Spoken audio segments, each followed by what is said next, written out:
Ever seen a car drive straight into the water and keep going? America made that real. Today we reveal 5 wild classic vehicles that didn't stop at the road. They conquered the waves. Get ready for machines that defy logic. Dear viewers, please subscribe to our channel. Thank you for your support. Number 1. Amphicar Model 770, the car that swims.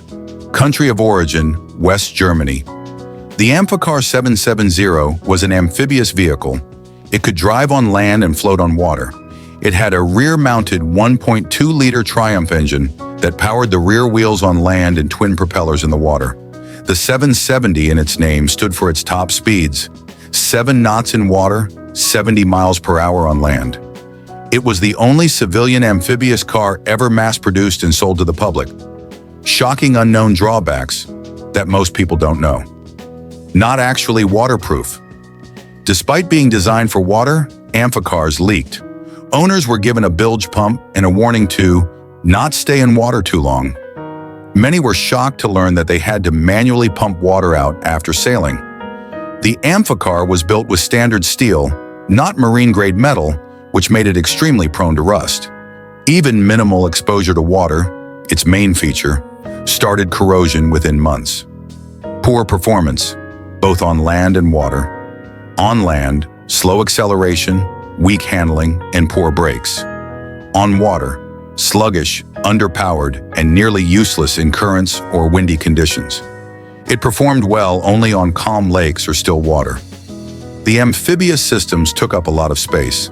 The interior was cramped, trunk space minimal, and it had no real insulation. So it was noisy and often uncomfortably hot or cold inside. Though it was a novelty, the price was high, but it offered few amenities and was less practical than either a car or a boat. While Americans love novelty, Amphicar's poor practicality, high maintenance, and mediocre performance meant it never caught on. It was discontinued in 1968, and the company folded soon after. President Lyndon B. Johnson used to prank guests at his Texas ranch by driving them into a lake in his Amphicar, pretending the brakes had failed. That's how unusual and unpredictable the car was. Number 2. Terra Wind, the luxury motorhome that floats at a price. Manufacturer, Cami, Cool Amphibious Manufacturers International. Type, amphibious luxury motorhome. Price tag, $1.2 million and up speed, approximately 80 miles per hour on land, approximately 7 knots in water. What makes it so jaw-dropping?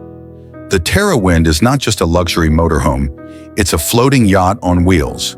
Built by Cami, it's equipped with, you can literally drive into a lake or river and cruise like a boat, all while watching Netflix in your bedroom. Hidden drawbacks that will shock you. 1. It requires a captain's license, sometimes.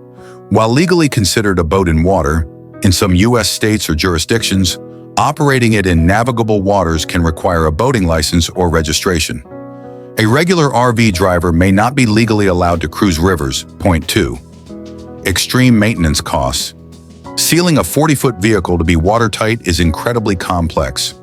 Routine inspection of dozens of gaskets, seals, propeller units, and hull integrity is needed. Repairs require specialists in both RV and marine mechanics, making maintenance extremely expensive and time-consuming. 3. Fuel consumption is insane. On land, approximately 4 to 7 miles per gallon. On water, burns fuel even faster, while going very slow, approximately 7 knots max. Long trips require frequent fuel stops or planning to avoid getting stuck. Not truly seaworthy. The Terra Wind is only suitable for calm lakes, rivers, or inland waterways. Waves, tides, or strong currents can easily destabilize or disable it. It's not certified for ocean use, despite looking like a yacht. Insurance nightmare. Insuring a vehicle that is both a luxury RV and a watercraft is a bureaucratic challenge. Many insurance companies refuse to cover them or charge extremely high premiums. Slow and awkward in tight areas. Turning radius is poor. Number 3. Sea-Rotor Jeep, CJ Amphibious, the Jeep that swims. Barely builder, Mike Ryan Sea-Rotor, UK-based, base vehicle, Jeep CJ Series, Amphibious off-road water vehicle, 60 miles per hour. Land, approximately 6 knots. Water. The C-Rotor Jeep CJ looks like a regular classic Jeep from the outside, but thanks to a complex waterproofing conversion, it can literally drive into a lake and float away. A sealed engine compartment, jet propulsion or rear propellers, water-sealed axles and differentials, high-mounted air intakes, floating body panels with foam inserts, full four-wheel drive and rudder steering in water. Sounds amazing, right? But it's not truly waterproof. Despite all modifications, the C-Rotor CJ still has multiple water entry points. If the bilge pump fails, it can flood and sink within minutes.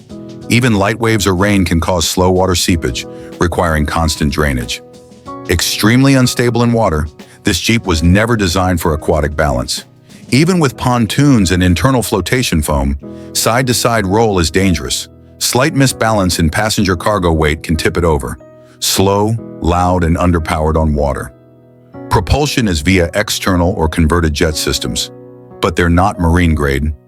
Top speed in water, approximately 6 knots, 7 miles per hour, and it's very loud and inefficient. Steering in water is sluggish, especially in currents or wind. Land performance suffers. Due to waterproofing and flotation upgrades, the Jeep gains significant weight. Suspension and braking performance is reduced. Off-road ability is compromised due to the heavier, less flexible undercarriage.